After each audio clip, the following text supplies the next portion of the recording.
अब आपको सीधा लिए चलते हैं, वर्ल्ड इकोनॉमिक फोरम में प्रधानमंत्री इस वक्त संबोधित कर रहे हैं। पूरी दुनिया के लिए उदाहरण है। इसी संकट के दौरान भारत के आईटी सेक्टर ने 24 घंटे काम करके दुनिया के तमाम देशों को बहुत बड़ी मुश्किल से बचाया है। आज भारत दुनिया में रिकॉर्ड सॉफ्टवेयर इंजीनियर भेज रहा है। 50 लाख से ज्यादा सॉफ्टवेयर डेवलपर्स भारत में काम कर रहे हैं। आज भारत में दुनिया में तीसरे नंबर के सबसे ज्यादा यूनिकॉर्न है। 10,000 से ज्यादा स्टार्टअप्स पिछले 6 महीने में रजिस्टर हुए हैं। आज भारत के पास विश्व का बड़ा, सुरक्षित और सफल डिजिटल पेमेंट्स प्लेटफॉर्म है। सिर्फ पिछले महीने की ही बात करूं तो भारत ने यूनिफाइड पेमेंट इंटरफेस इसके माध्यम से 4.4 बिलियन ट्रांजैक्शन हुए हैं। फ्रेंड्स, बीते सालों में जो डिजिटल इंफ्रास्ट्रक्चर भारत ने डेवलप और एडॉप्ट किया है, वो आज भारत की बहुत बड़ी ताकत बना है। कोरोना इन्फेक्शन की ट्रैकिंग के लिए आरोग्य सेतु ऐप और वैक्सीनेशन के लिए कोविन पोर्टल जैसे टेक्नोलॉजिकल सॉल्यूशंस भारत के लिए गर्व का विषय है। भारत के कोविन पोर्टल में स्लॉट बुकिंग से लेकर सर्टिफिकेट जनरेशन की जो ऑनलाइन व्यवस्था है, उसने बड़े बड़े देशों के लोगों का भी ध्यान खींचा है। साथियों, एक समय था जब भारत की पहचान लाइसेंस राज से होती थी। ज्यादातर चीजों पर सरकार का नियंत्रण था। भारत में बिजनेस के लिए जो भी चुनौतियां रही है, वो मैं समझता हूं। हम लगातार प्रयास कर रहे हैं कि हर चुनौती को दूर करें। आज Bharat ease of doing business को बढ़ावा दे रहा है, सरकार के दखल को कम कर रहा है।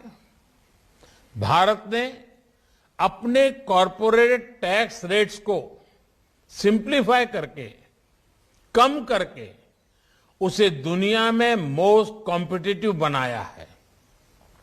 बीते साल ही हमने 25,000 से ज्यादा कंप्लायंसेस कम किए हैं।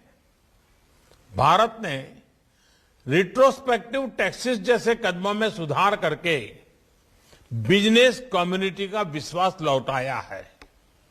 भारत ने ड्रोन्स, स्पेस, जियोस्पेशियल मैपिंग जैसे कई सेक्टर्स को भी डीरेगुलेट कर दिया है। भारत ने आईटी सेक्टर और बीपीओ से जुड़े आउटडेटेड टेलीकॉम रेगुलेशंस में बड़े रिफॉर्म्स किए हैं। साथियों, भारत ग्लोबल सप्लाई चेन्स में विश्व का एक भरोसेमंद पार्टनर बनने के लिए प्रतिबद्ध है। हम अनेक देशों के साथ फ्री ट्रेड एग्रीमेंट के रास्ते बना रहे हैं। भारतीयों में इनोवेशन की, नई टेक्नोलॉजी को एडॉप्ट करने की जो क्षमता है, एंटरप्रेन्योरशिप की जो स्पिरिट है, वो हमारे हर ग्लोबल पार्टनर को नई ऊर्जा दे सकती है। इसलिए भारत में इन्वेस्टमेंट का ये सबसे बेस्ट टाइम है। भारतीय युवाओं में आज एंटरप्रेन्योरशिप एक नई ऊंचाई पर है। 2014 में जहां भारत में कुछ 100 रजिस्टर्ड स्टार्टअप थे, वहीं आज इनकी संख्या 60,000 के पार हो चुकी है। इसमें भी 80 से ज्यादा यूनिकॉर्न्स हैं, जिसमें से 40 से ज्यादा तो 2021 में ही बने हैं। जिस तरह एक्सपेक्ट इंडियन ग्लोबल स्टेज पर अपनी स्किल्स दिखा रहे हैं, उसी तरह भारतीय युवा आप सभी साथियों के बिजनेस को भारत में नई बुलंदी देने के लिए पूरी तरह से तैयार है, तत्पर है। फ्रेंड्स, डीप इकोनॉमिक रिफॉर्म्स को लेकर भारत का कमिटमेंट एक और बड़ा कारण है जो आज भारत को इन्वेस्टमेंट के लिए सबसे अट्रैक्टिव डेस्टिनेशन बना रहा है।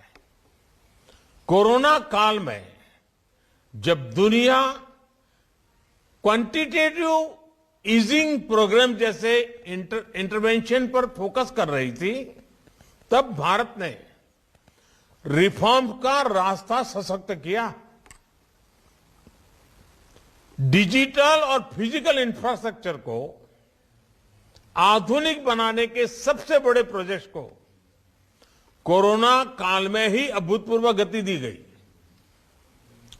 देश के 6 लाख से ज्यादा गांवों को ऑप्टिकल फाइबर से कनेक्ट किया जा रहा है। विशेष रूप से कनेक्टिविटी से जुड़े इंफ्रास्ट्रक्चर पर $1.3 ट्रिलियन का इन्वेस्टमेंट किया जा रहा है। एसेट मोनेटाइजेशन जैसे इनोवेटिव फाइनेंसिंग टूल्स में $80 बिलियन जनरेट करने का लक्ष्य रखा गया है। डेवलपमेंट के लिए हर स्टेक होल्डर को एक ही प्लेटफॉर्म पर लाने के लिए भारत ने गति शक्ति नेशनल मास्टर प्लान भी शुरू किया है। हम नेशनल मास्टर प्लान के तहत इंटीग्रेटेड तरीके से इंफ्रास्ट्रक्चर की प्लानिंग, डेवलपमेंट और इंप्लीमेंटेशन पर काम होगा। इससे गुड्स, पीपल और सर्विसेज की सीमलेस कनेक्टिविटी और मूवमेंट में एक नई गति आएगी। फ्रेंड्स, आत्मनिर्भरता के रास्ते पर चलते हुए भारत का फोकस सिर्फ प्रोसेस को आसान करने पर ही नहीं है, बल्कि इन्वेस्टमेंट और प्रोडक्शन को इंसेंटिवाइज करने पर भी है। इसी अप्रोच के साथ आज 14 सेक्टर्स में $26 बिलियन की प्रोडक्शन लिंक इंसेंटिव स्कीम्स लागू की गई है। Fab, chip and display industry के निर्माण के लिए $10 बिलियन का इंसेंटिव प्लान इस बात का प्रमाण है कि ग्लोबल सप्लाई चेन को स्मूथ बनाने के लिए हम कितने प्रतिबद्ध हैं। हम make in India, make for the world इस भावना से आगे बढ़ रहे हैं। टेलीकॉम, इंश्योरेंस, डिफेंस, एरोस्पेस के साथ साथ अब सेमी कंडक्टर्स के क्षेत्र में भी भारत में असीम संभावनाएं हैं। फ्रेंड्स, आज भारत वर्तमान के साथ ही अगले 25 वर्षों के लक्ष्य को लेकर नीतियां बना रहा है, निर्णय ले रहा है। इस कालखंड में भारत ने हाई ग्रोथ के वेलफेयर और वेलनेस की सैचुरेशन के लक्ष्य रखा है। ग्रोथ का यह कालखंड ग्रीन भी होगा, क्लीन भी होगा, सस्टेनेबल भी होगा, रिलायबल भी होगा।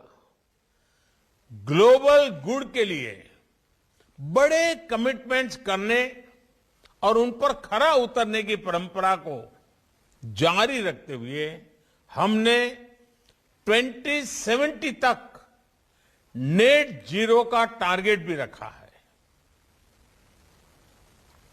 दुनिया की 70% आबादी वाला भारत भले ही ग्लोबल कार्बन एमिशन में 5%, ओनली 5% कंट्रीब्यूट करता हो, लेकिन क्लाइमेट चेंज से निपटने के लिए हमारी प्रतिबद्धता 100% है।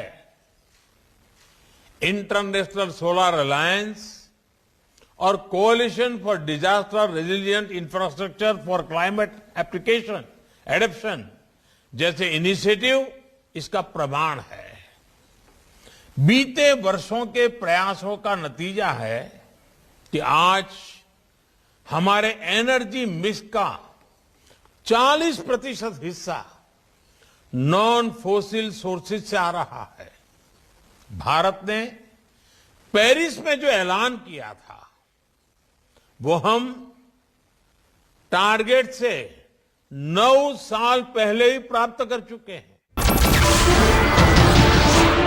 नमस्कार, मैं हूं मानक गुप्ता। अगर आपको हमारा ये वीडियो पसंद आया हो तो इसे लाइक और शेयर जरूर करें, और हां, हमें सब्सक्राइब और फॉलो करना ना भूलें ताकि आप देश और दुनिया की कोई खबर मिस ना करें। तो जुड़े रहिए हमारे साथ और देखते रहिए न्यूज़ 24।